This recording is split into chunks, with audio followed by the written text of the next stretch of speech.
안녕하세요. 아이의 미래를 바꾸는 아미쌤 김성원입니다. 오늘 여러분과 함께 이야기 나눌 그림책은요. 지난번 소개한 사탕이와 마찬가지로 이 그림책을 통해서 부모님이 아이들 대하는 태도에 대해서 여러 가지 생각거리를 주는 책을 선정해 보았답니다. 문제가 생겼어요는 실수를 두려워하고 걱정이 많은 아이들, 완벽주의 성향이 있는 아이들과 함께 읽어보기 좋은 책인데요. 이 그림책은 글밥이 많지 않고요. 그림을 통해서 많은 시사점을 보여주는데 아이의 사고 과정을 다리미 자극을 통해서 보여주고 있습니다. 자, 아이와 함께 한 장 한 장 읽어보면서 이야기를 나눠보면 좋은데요. 자, 그림책을 함께 읽어보면서 실수했을 때의 아이의 당황한, 걱정되는 마음도 충분히 표현하도록 해보고요. 수용해 주시도록 하고 어른들이 아이들 실수에 대해서 어떻게 반응해야 되는지를 되돌아볼 수 있는 그런 책으로 꼭 함께 읽어보았으면 좋겠습니다. 자, 문제가 생겼어요. 어떤 내용인지 한번 표지와 함께 살펴보도록 하겠습니다. 네, 책을 읽어보기 전에 표지를 보면서 이야기를 나눠보면 좋겠죠? 아이들이 떠오르는 대로 한번 질문을 해보도록 합니다. 네, 여기에 노란빛을 띠고 있는 것은 무엇일까요? 왜 문제가 생겼다고 했을까요? 어떤 문제가 생겼을까? 누구에게 일어난 일인가요? 여러 가지 질문들을 해볼 수 있겠죠? 아이들 나름대로 요 노란 모양은 어떤 모양일까? 요 모양을 보면서 여러 가지 생각을 많이 할 것 같아요. 어떤 아이는 모자라고 할 수도 있고요. 그죠? 어떤 아이는, 선생님, 도토리 같이 생겼어요. 얘기하는 친구들이 있을 거고요. 근데 왜 문제가 생겼다고 얘기할까? 하면서 호기심을 가지고 이야기를 해보도록 합니다. 네, 할머니가 수놓으신 예쁜 식탁보가 있는데요. 우리 엄마가 제일 좋아하는 식탁보래요. 아이는 다림질하다가 잠깐 딴 생각을 했는데 어머나 어떨까요? 이런 모양이 나타났습니다. 네, 아까 표지에서 여러분이 질문해 보았는데 이 모양은 다림질을 오랜 시간 방치해 놓았다가 그을린, 누른 자국이라고 할 수 있겠죠? 자국이랍니다. 자, 하얀 천이 노랗게 변했어요. 너무나도 큰일이 벌어지고 말았는데요. 어떻게 해야 될까요?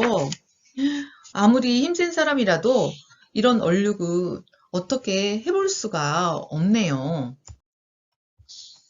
자, 다리미 자국을 없애는 방법이 있을지, 그림책에 나온 방법 중 가장 마음에 드는 방법이 있는지 한번 이야기도 나눠보는데요. 다림질하다가 딴 생각을 해서 나온 이 얼룩은요, 너무나도 큰일이랍니다. 아무리 힘센 사람이라도 이 얼룩에는 맞설 수가 없는 거죠. 네, 얼룩은 어쨌든 천이 탄 현상이기 때문에 물리적 변화가 아니라 화학적 변화예요. 그래서 물이 얼음이 되고 얼음이 다시 물로 되는 그런 현상하고 달라서 원상복귀하기는 아주 힘든 상황이죠. 자, 이 아이는 어떤 세제로 가지고 지우려고 하지만 세제로도 절대 지울 수 없다는 걸 알게 된답니다. 그리고 인터넷에서 찾은 좋은 방법도 아무 소용이 없네요. 기도를 해보아도 어쩔 바가 없네요. 조용히 앉아서 골몰이 생각해봐도 그럴듯한 방법은 떠오르지 않는답니다. 아이는 너무 당황해서 자기 잘못이지만 동생이 있다고 말할까요? 할아버지가 그랬다고 말할까요? 아이들이 자기 잘못이 너무 크게 부각되면 누구에게 뒤집어 씌우는 경우도 많이 있는데요. 아이들의 마음이 그대로 살아있답니다. 아니면 바람에 날아갔다고 말할까요? 아무도 모르는 대로 숨고 싶어요. 땅속 깊숙이. 세상 끝으로 도망가고 싶네요. 왜 그럴까요? 네. 엄마가 가장 소중히 여기는 물건이 지금 망가뜨렸기 때문이죠. 아이가 보기에도 내 잘못이라는 게 너무 명백하답니다. 갈 곳은 아무 데도 없고 엄마는 곧 오실 것 같은데 아이는 어떻게 할까요? 책을 읽는 아이라면 너는 어떻게 할 것인지 한번 이야기해 보도록 합니다. 이때 아이의 반응에 따라서 부모님이 아이를 이때까지 어떻게 대했는지 우리가 살펴볼 수 있는데요. 아까 그렇죠. 동생에게 뒤집어 씌우거나 할아버지가 했다고 말할까 하면서 여러 가지 생각들을 궁리해내는데요. 이 아이는 잘못을 털어놓고 용서해 달라고 해야 해요 하면서 결론을 내리네요. 엄마는 수용할 수 있는 엄마일까요? 엄마가 드디어 돌아와 식탁보를 보고야 말았습니다. 엄마는 무엇을 하고 있을까요? 엄마의 반응은 어땠을까요? 이 아이들에게 물어보니까 등짝을 한 대 때렸을 것 같아요. 왜 이렇게 했냐고 소리를 바락 큰 소리로 냈을 것 같아요. 엄마는 무서운 얼굴을 하고 몇 자리를 들었을까요? 엄마는 어이가 없다는 표정을 지었을 것 같아요 하는데요.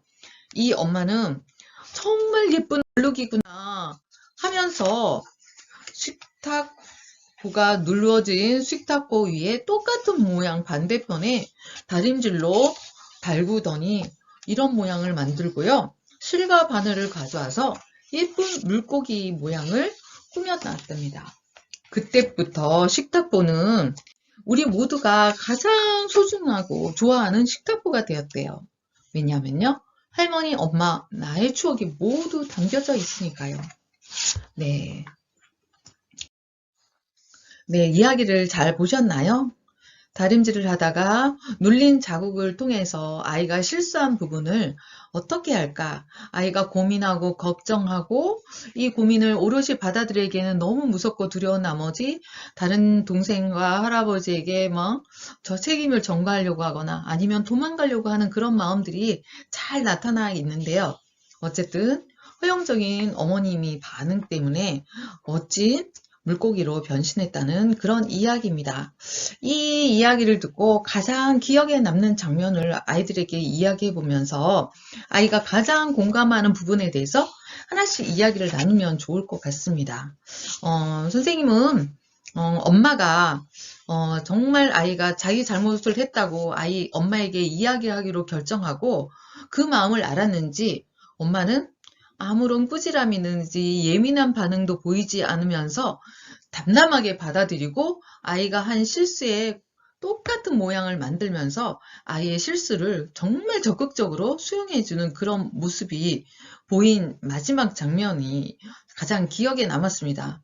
그리고 실과 바늘로 멋진 물고기를 꾸미면서 아이의 실수를 그 다음 단계로 나아가는 발전적인 모습으로 승화시키는 부모의 태도로 보여지기 때문에 이 장면이 가장 기억에 남았는데 아이들 나름대로도 어떤 기억이 가장 기억에 남았는지 표현해 보면 좋을 것 같습니다.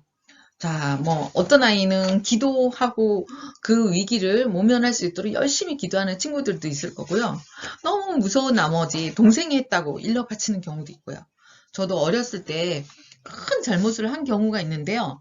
할머니, 할아버지가 함께 할머니 댁에 있었던 일인데 너무 무서운 나머지 앞집에 있는 언니, 오빠에게 죄를 뒤집어 씌우면서 정말 이유도 없이 와서 혼나게 되는 그런 상황을 직면하면서 아주 어린 시절의 기억이었지만 왜 그런 행동을 했을까 참 유치하기도 하고 미안한 마음도 많이 가진 기억들도 있는데요.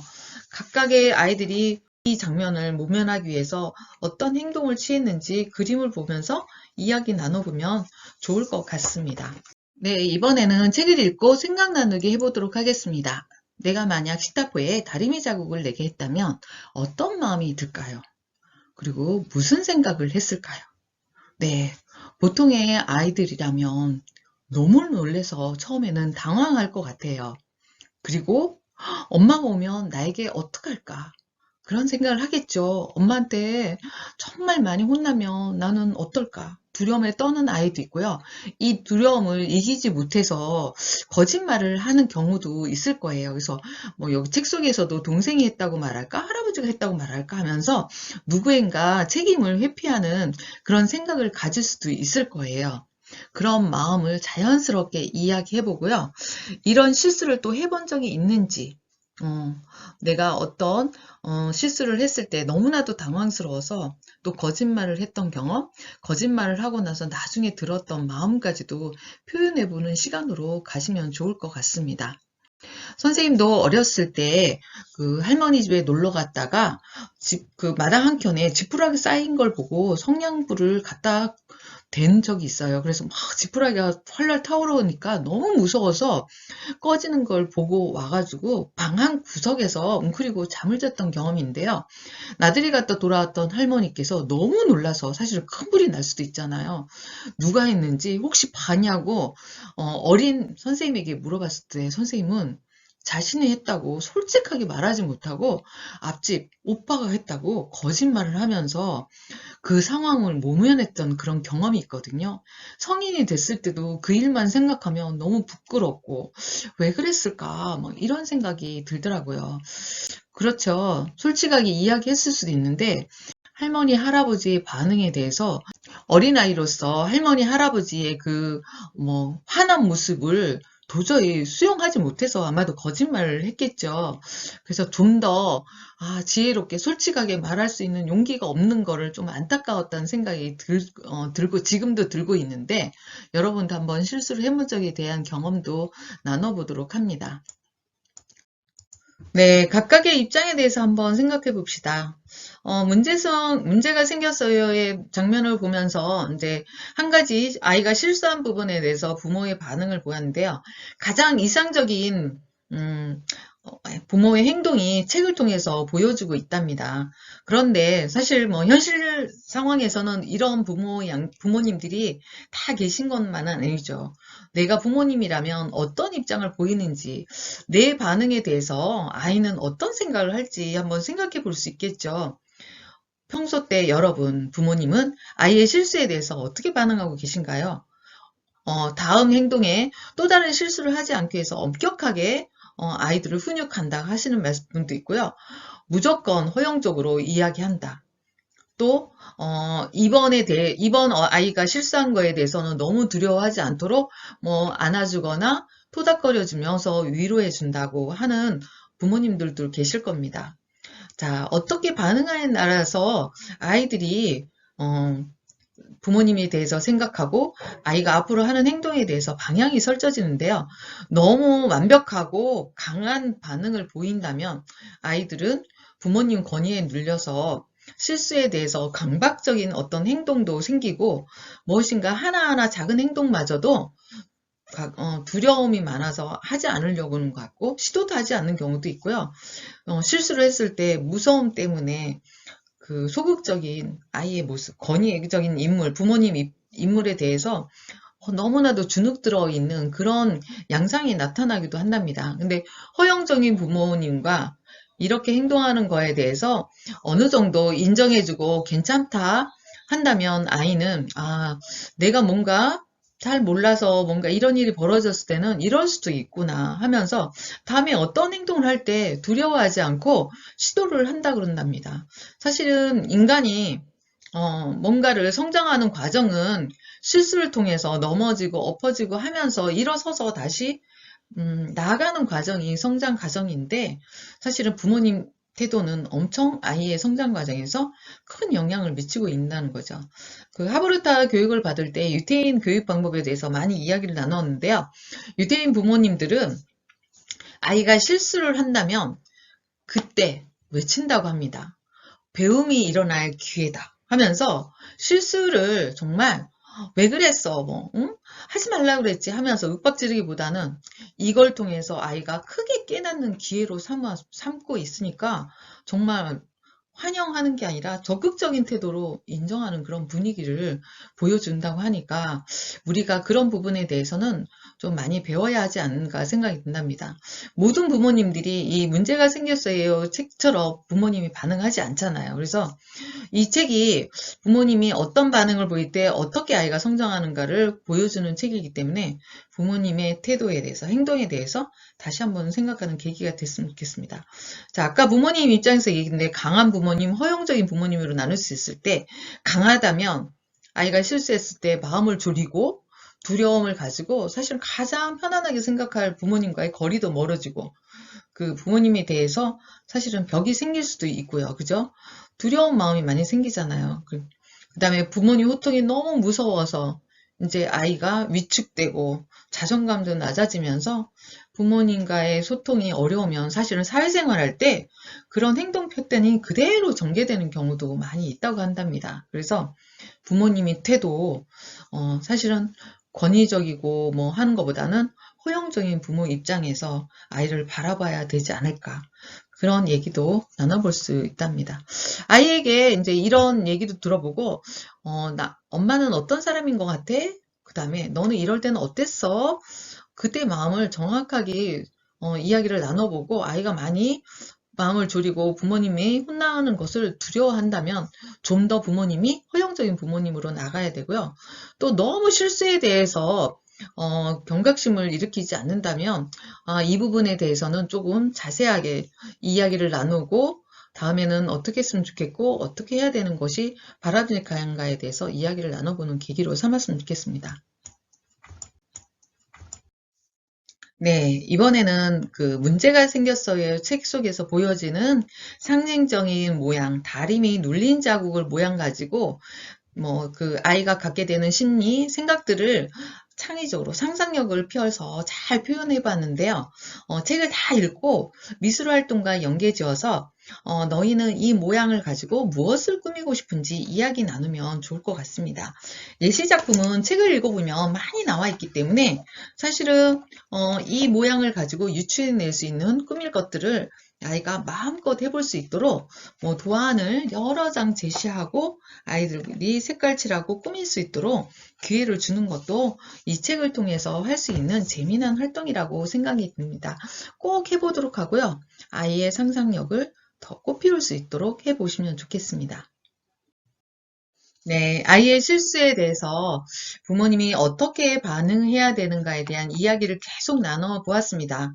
항상 아이들을 양육하고 키우면서 사실은 문제는 계속 생길 수 있다고 봅니다.